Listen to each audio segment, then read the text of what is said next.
6월 30일 새벽 기도회에 오신 여러분을 환영하고 축복합니다. 오늘 우리가 함께 살펴볼 하나님의 말씀은 시편 26편 1절에서 12절까지의 말씀입니다. 제가 읽어드리겠습니다. 내가 나의 완전함에 행하여 싸우며 흔들리지 아니하고 여호와를 의지하여 싸우니 여호와여 나를 판단하소서. 여호와여 나를 살피시고 시험하사 내 뜻과 내 양심을 단련하소서. 주의 인자하심이 내 목전에 있나이다. 내가 주의 진리 중에 행하여 허망한 사람과 같이 앉지 아니하여 싸우니 간사한 자와 동행하지도 아니하리이다. 내가 행악자의 집회를 미워하오니 악한 자와 같이 앉지 아니하리이다. 여호와여 내가 무죄함으로 손을 씻고 주의 제단에 두루 다니며 감사의 소리를 들려주고 주의 기이한 모든 일을 말하리이다. 여호와여 내가 주께서 계신 집과 주의 영광이 머무는 곳을 사랑하오니 내 영혼을 죄인과 함께 내 생명을 살인자와 함께 거두지 마소서. 그들의 손에 사악함이 있고 그들의 오른손에 뇌물이 가득하오나 나는 나의 완전함에 행하오리니 나를 속량하시고 내게 은혜를 베푸소서. 내 발이 평탄한 데에 섰사오니 무리 가운데서 여호와를 송축하리이다. 아멘. 사랑하는 성도 여러분, 오늘도 정말 복된 하루입니다. 하루하루가 정말 복되다라는 고백이 우리의 입술에서 그치지 않기를 소망합니다. 시편은 정말 우리가 읽고 기도하기 너무나 좋은 말씀입니다. 시편의 기자들이 기도하고 있고 하나님 앞에 토로하고 있는 내용들이 모두 우리가 살아가는 삶의 내용들이기 때문에 그렇습니다. 우리가 느끼고 경험하는 모든 생사고락이 이 시편에도 고스란히 나와 있습니다. 시편의 기도에 보면 얼마나 많은 인간의 연약함들과 어려움들이 나와 있는지 모릅니다. 오늘도 이 시편으로 기도하시고 하나님 앞에서 위로받으시며 새롭게 세워지는 여러분 되시기를 소망합니다. 시편 중에는 하나님을 높이고 찬양하며 하나님 앞에 영광을 돌리는 시편들도 있지만 또 반면에 하나님께 자신의 처지를 호소하며 구원해 주실 것을 탄원하는 그런 내용의 시편도 많이 있습니다. 우리가 전도서 등만 보아도 우리의 삶이 얼마나 고통이 있고 허무가 많은지 알 수 있지만 이 시편의 탄원시들을 보아도 얼마나 인간의 삶에 어려움이 많은지 우리는 다시 한번 알 수 있습니다. 그렇기에 자신의 고통이 어떠한지를 하나님 앞에 낱낱이 아뢰고 그리고 그 고통과 문제를 자신이 해결할 수 없다고 하나님 앞에 시편의 기자들은 무능력함을 하나님 앞에 고백합니다. 그러니 자신을 이 괴롭히는 원수들로부터 자신을 구원하여 주십시오 라고 하나님 앞에 부르짖는 것이 바로 탄원시입니다. 오늘 시편 26편도 하나님께 다윗이 부르짖는 탄원시입니다. 시편 26편의 배경에 어떤 사건들이 있었는지는 정확히 알 수는 없습니다. 그러나 자신이 부당하고 그리고 무고하게 고난을 당하고 있다고 그리고 그것을 이제는 도저히 견딜 수 없으니 그것으로부터 저를 구해 주십시오 라고 하나님 앞에 호소하고 있는 비탄의 시인 것입니다. 오늘 본문 1절 말씀에 보면 이렇게 다윗이 하나님 앞에 고백하고 있습니다. 내가 나의 완전함에 행하여 싸우며 흔들리지 아니하고 여호와를 의지하여 싸우니 여호와여 나를 판단하소서. 세 번역 말씀으로 보면 주님 나를 변호해 주십시오. 나는 올바르게 살아왔습니다. 주님만 의지하고 흔들리지 않았습니다. 라고 고백하고 있습니다. 다윗은 스스로 하나님의 심판대 위에 자신을 세우고 하나님께서 자신의 무죄를 변호해 줄 것을 간구하고 있습니다. 주님, 저는 올바르게 살아왔고 온전함에 행동했습니다. 주님만 의지하고 흔들리지 않았습니다. 그러니 주님께서 직접 저를 변호해 주십시오 라고 하나님 앞에 당당하게 요청하고 있습니다. 또한 본문 2절과 3절의 말씀에도 하나님께 자신의 무죄를 주장하고 있습니다. 주님, 나를 샅샅이 살펴보시고 시험하여 보십시오. 나의 속 깊은 곳과 마음을 달구어 보십시오. 나는 주님의 한결같은 사랑을 늘 바라보면서 주님의 진리를 따라서 살았습니다.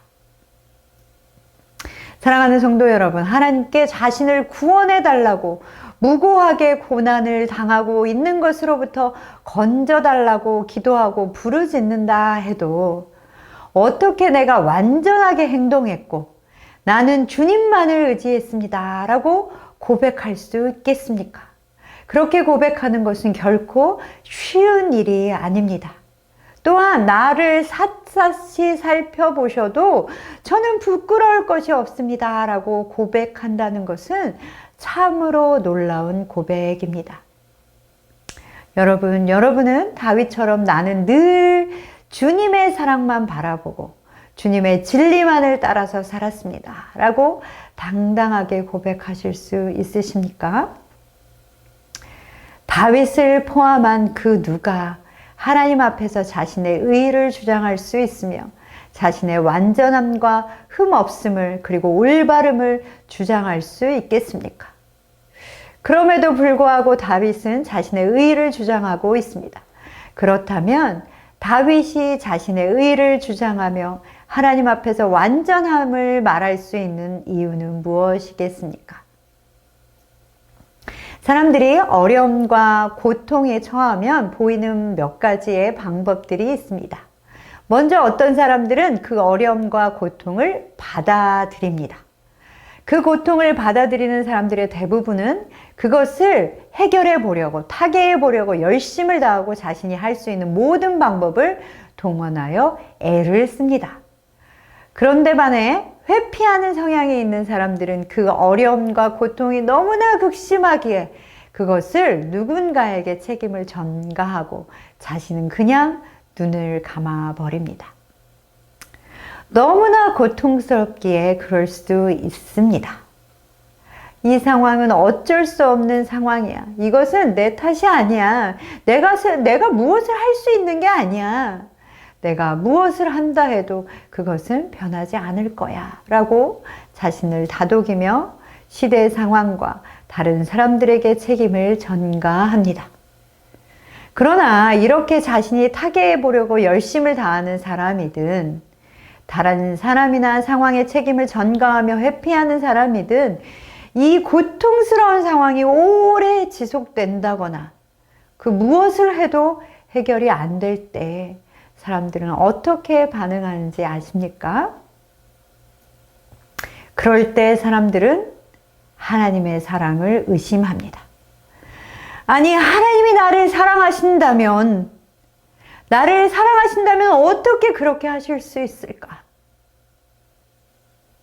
그럴 때 사람들은 하나님의 살아계심과 지금도 하나님께서 일하고 계심을 의심합니다. 아니, 하나님이 살아계신다며 어떻게 이런 일이 생길 수 있을까? 그럴 때 사람들은 더 이상 하나님을 예배하지 않습니다. 몸은 교회에 나와 있을지 모르지만 더 이상 하나님의 임재를 사모하지 않습니다. 예배를 포기해 버리게 되는 것입니다. 사랑하는 성도 여러분, 다윗은 처음에는 자신을 스스로 하나님의 법정에 올려놓고 자신의 완전함에 대하여 주장하며 스스로 자신을 변호합니다. 자신은 허망한 사람이나 간사한 사람과 어울리지 않았고 악한 자와도 이를 도모하지 않았다라고 고백합니다. 이 고백은 어떻게 보면 그저 계속해서 자신의 의의만은 주장하는 것처럼 보일 수 있습니다. 그러나 우리가 시편을 계속해서 오늘 본문을 계속해서 읽어 나가다 보면 우리는 다윗이 고통 중에서도 자신의 거룩한 삶에 어떤 틈도 내어주지 않았음을 우리는 발견하게 됩니다. 나에게 고통을 주는 사람들, 그 고통이 극심할 때 우리는 그 고통을 되갚아주고 싶고 원수를 갚고 싶은 마음이 나도 모르게 생깁니다. 그리고 우리는 그 고통이 그치기를 기도하며 그 고통을 주는 사람에게 하나님 갚아주십시오 라고 기도하게 됩니다. 그러나 다윗은 무고히 고난을 당하는 중에서도 감사의 노래가 끊이지 않았습니다. 오늘 본문 7절에는 감사의 노래를 소리 높여 부르며 주님께서 나에게 해주신 놀라운 기이한 모든 일을 말하겠다라고 고백하고 있습니다. 사랑하는 성도 여러분, 지금 다윗이 고통 가운데 곧 죽을 것 같은데 무슨 자신에게 행하신 놀라운 기이한 일들이 있겠습니까? 그런데 그는 고난 중에 감사의 노래를 부르고 하나님께서 행하신 일들을 증거하였습니다. 또한 다윗은 하나님을 향한 사랑이 식어지지 않았습니다. 아니, 오히려 고난 중에서 한결같은 하나님의 사랑을 더 깊이 확신했습니다. 8절에는 이렇게 고백합니다. 여호와여, 내가 주께서 계신 집과 주의 영광이 머무는 곳을 사랑합니다. 이 얼마나 놀라운 고백입니까? 다윗은 극심한 고통 중에 있을 때 믿음의 공동체가 있음을, 그리고 하나님의 영광이 머무는 곳에 있다는 그 사실을 감사했습니다. 어떤 경우에도 주님의 말씀을 붙잡고 흔들리지 않았던 것입니다. 사랑하는 성도 여러분, 오늘 본문 1절과 11절에서 다윗이 나는 나의 완전함에 행하였습니다 라고 하나님 앞에 고백하는 것은 자신이 하나님과 같이 절대적인 의로운 존재임을 말하는 것이 아닙니다. 이 고백은 내가 어떤 고통이 있어도, 어떤 어려움이 있어도 여호와 하나님을 의지함으로 흔들리지 않습니다. 요동치 않습니다 라는 고백인 것입니다. 그렇기에 그는 11절에 다시 이렇게 고백합니다. 나는 나의 완전함에 행하오리니 나를 속량하시고 내게 은혜를 베푸소서. 아멘. 나는 어떤 고통과 어려움이 또 있다 할지라도 나는 또다시 여호와 하나님을 의지함으로 흔들리지 않을 것이며 요동치 않을 것입니다. 나는 지금 이 고통 가운데 나에게 행하실 놀라운 기이한 일들을 노래하며 감사의 노래를 부를 것입니다. 그리고 이어서 12절에 이렇게 고백합니다. 내 발이 평탄한 데에 섰사오니 내가 선 자리가 든든하오니 내가 이 고통 가운데도 여전히 나는 안전히 살고 있으니 나는 하나님을 찬양하고 예배합니다. 아멘. 사랑하는 선창의 모든 가족 여러분, 우리는 고난 가운데 있을 때 하나님께 감사하며 하나님을 예배하는 삶을 살고 있습니까? 우리에게 무엇이 이루어져야만 하나님께 감사하며 나에게 놀라운 일을 행하셨다라고 고백하는 삶을 살고 있지는 않습니까?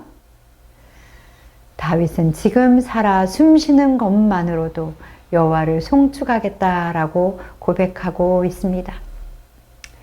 사랑하는 성도 여러분, 어떤 상황 가운데에서도 여호와 하나님을 의지하심으로 흔들리지 않으시는, 그리고 요동치 않으시는 여러분 되시기를 소망합니다.